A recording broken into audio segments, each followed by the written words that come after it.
70મો Filmfare award ગુજરાતના અમદાવાદમાં યોજાયો, જેમાં અનેક બોલિવૂડ અને ગુજરાતી કલાકારોની રેડ કાર્પેટ પર જોરદાર એન્ટ્રી જોવા મળી હતી. ફિલ્મ લાપતા લેડીઝે 24 નોમિનેશન્સમાંથી 14 એવોર્ડ મેળવીને અદ્ભુત રેકોર્ડ બનાવ્યો હતો. ત્યારે event of the host Shahrukh ખાનની એન્ટ્રી અને અક્ષય કુમારની જોરદાર એન્ટ્રીથી ફેન્સના ઉત્સાહમાં વધારો થયો હતો.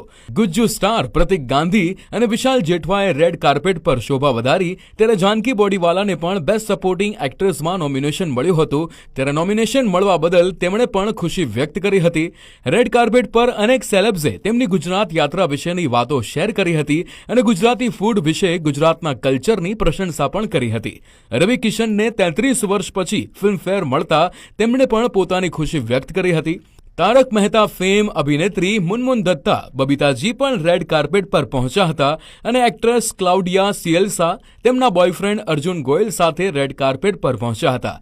શાહરૂખ ખાનની સાથે કો હોસ્ટ કરણ જોહર અને મનીષ પોલ પણ રેડ કાર્પેટ પર પહોંચ્યા હતા.